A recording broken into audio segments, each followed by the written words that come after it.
Welcome to the Too Many Records store. You guys said, why aren't you shooting your videos in the store? And you know what? That is a really good point. So here we are, and I decided to shoot it here. It can be a little noisy outside, but I think we'll be fine for this video.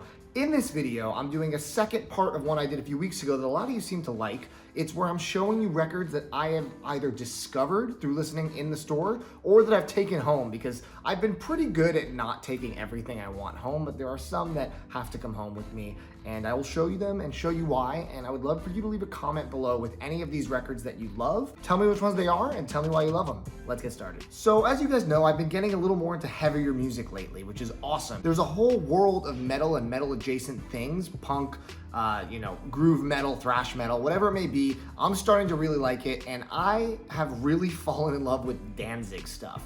Now, these are not official records I'm about to show. These came into the store. They were all bootlegs, but I listened to them in the store and they all sound pretty damn good, so I'm actually gonna keep them. But it's one from each of his projects, which is kind of interesting. This is Misfits' Walk Among Us Alternate Takes. Misfits are one of the most iconic punk bands, and I know next to nothing about them, but what I do know is that I really loved listening to this. I don't know how the original album sounds in comparison. If this is their starting point, I'm definitely gonna dig deeper into what they have to offer. And then another bootleg, I'm not sure if this was ever officially pressed onto vinyl. This is Swine's Final Descent. This is kind of a more hardcore, aggressive band. This is Danzig at his finest. I think this is an amazing listen. I really, really enjoyed this album, and I would love to track down some of the other albums that are on vinyl but are very hard to find. Maybe one day. And this one was crazy unique. This is not usually Danzig. Some of you who don't know Danzig probably know him from his big song Mother, which was his biggest single by far. But he has like 8 or 9 albums under the Danzig moniker that's all ranging from groove metal to kind of like darker, grungier stuff and some bluesy rock stuff on the harder side. This is nothing like that. This is Black Aria. It is a modern classical, kind of dark, neoclassical, really interesting ambient style album that is unlike anything he's ever done. He even wrote on the back, first, this is not a rock record. It does not sound like anything I have done previously. Some people won't get it. That's okay. I'm used to that, which I think is really funny and really self-aware and a really beautiful listen. I don't know if this, I think this had an official pressing. I think it's somewhat hard to find, but this really beautiful clear vinyl, I thought that was a nice touch for an unofficial press, and outside of a couple stray pops, sounds really good. So now I have to track down all of Danzig's solo stuff, which most of it is hundreds of dollars. Great. Here's one that I didn't discover, but I ended up finding a nice copy from the 80s. This is the Smiths' first US pressing of their self-titled record. I never thought this record was my favorite. I never thought it was even top 3 Smiths. And in fact, I never would have considered it essential. But when I heard this pressing, it sounded so good. I actually fell more in love with this record than I had previously. Usually, I'm a big fan of Meat is Murder, The Queen is Dead. Those are kind of my top 2, I would say. And this one in particular has shot up to, I think, the 3rd spot. Really, really great album. And obviously, you know, Morrissey in his prime. So if you are tracking down an early pressing of the Smiths self-titled, I think it's a good idea because this one sounded phenomenal. This one I could talk about for hours, but I will spare you guys and I won't. This was not technically something that came in the store. This came out of me trying to do a collection buy from somebody who was selling a bunch of records. We couldn't come to a bulk collection agreement, but he did have one record that I wanted for my personal collection, so I did end up going home with it. It's something I've been looking for quite a long time. This is one of the only official pressings of Mother Love Bone Apple. Their only album came out right after the legendary Andy Wood passed away, tragically, far too soon. And this album's existence pretty much made way for Temple of the Dog, which made way for Soundgarden and Pearl Jam's massive successes over the next few decades. So this album is so influential in the grunge scene. It's a mixture of glam rock and, like I said, grunge, and just amazing pipes. Andy Wood's voice is insane. It's comparable to Robert Plant's at times, in my opinion. Maybe not quite as good, but it's up there. This guy would have done so much had he not passed away. And this album is something I've been looking for a long time. I didn't want to get a bootleg. I was really trying to find an original, and I was like, when I come to the Pacific Northwest, this is where I'll find it, and I did. The disc has some marks on it, but I played through it, and every song plays just about flawlessly. A little bit of noise at the very beginning of Bone China, but Crown of Thorns I was worried would have noise because it's a kind of a quieter song at times.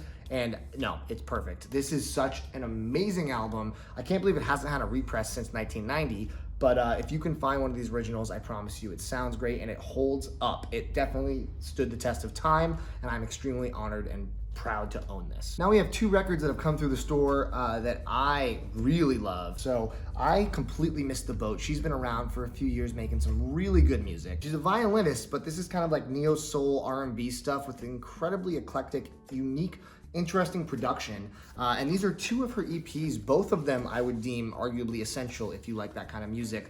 I have recently started to go down the rabbit hole and I've tracked down her most recent album, and I'm now looking for the limited press of her album prior to that. But wow, she just blew me away with her musicianship and the compositions of these songs. So this is something I was aware of but never spent time with, and now I regret waiting this long to jump on the boat. So Sudan Archives, check it out. A couple artists I mentioned in my last video that I was just starting to get into, and I am going deeper down the rabbit hole, especially on our man, Gabor Sabo, the absolute legend, gypsy jazz master. Just every album I've heard of his is incredible, and some of them are very different. Like this one, Night Flight, came out in the 80s. It's a little more kind of like funky than anything else he's done, which I actually really liked. But then we have a classic kind of in his classic style, Mizrab. Everything I buy now I love of his. Like I can't stop listening, and Faces, another great record. Basically, if I see his name and I don't own it, I'm going to buy it at this point. This man can do no wrong. One of my favorite, if not my favorite, jazz musician I've ever heard, I think. And to stick with that, we have 2 more from Grover Washington Jr. We have Reed Seed, which is up there with Mr. Magic as one of my favorite things that this funk lord has ever done. Really, really great album. And then this one, Paradise, has kind of like a little bit of a tropical funk feel to it.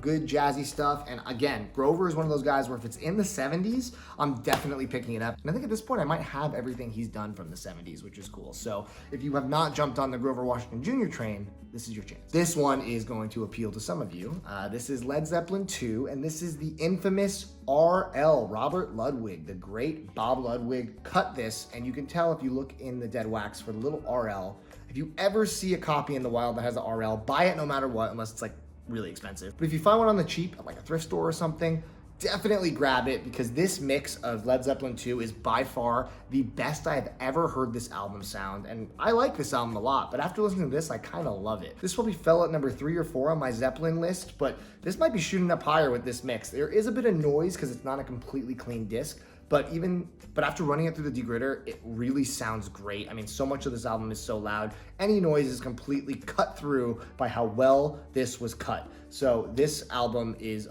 great, but then the RL is really living up to the hype. I never heard one before, and now I'm just like, this is coming home with me. Sorry. This album was a fun surprise. At Weddings by Tomberlin. Absolutely beautiful, ethereal vocals from her. I don't really know a lot of her stuff, but if any of it sounds like this, I am gonna have to purchase just about everything she's ever done. This is on Saddle Creek, great label. I'm a huge fan of a lot of the things they do. Beautiful kind of Coke bottle minty green wax, and the pressing is excellent. If you like female singer-songwriters with a voice as kind of the centerpiece, you have to check this album out. This one's just kind of fun. So this is a Julie London record. I don't know too much of Julie London's music. This is not the usual era of music I listen to, but we threw this on in the store out of curiosity because this is an old record and it's on red vinyl. I always get a kick out of seeing very classic records on colored vinyl before they perfected it. Shockingly, didn't sound that bad. It was a pretty solid listen sonically, and the album was really beautiful and relaxing. So I had to take it home just because of the novelty of it. This has seen better days sleeve-wise, but disc is pretty good. This one needs no real introduction. This is Simon and Garfunkel. This is the concert in Central Park. I didn't own a copy, and this is a pretty clean copy, so I brought it home because Simon and Garfunkel are the goats. And I didn't own this record for some reason. This is Bill Withers' Still Bill. I mean, just soul legend. Love Bill Withers, and this is probably his best record. So now that I have this and the Carnegie Hall MoFi, I'm probably set for a while. This one came in the recent hip hop collection I picked up, and I ended up taking it for myself because I didn't know it and I listened and really enjoyed it. This is one of Danger Mouse's earliest works. He did a collab album with Gemini, and really, really good semi-conscious, like amazing beat work. Just the production that you've come to love from Danger Mouse from an earlier stage in his career. And this jacket is just so beautiful. Like the gold foiling on it, and even the sleeves have this really beautiful kind of design on them. It's just really, the package is well done. It's on clear vinyl, and I really have never seen this before in a store, and I knew I had to keep it because I'm a big Danger Mouse fan, and I can't believe I didn't know that this was a thing. This is one I can't say too much about, but this is Pearl Before Swine Balaclava. Early psychedelic stuff, poppy, a little folky, really unique album. A lot of twists and turns you may not expect from music of this era.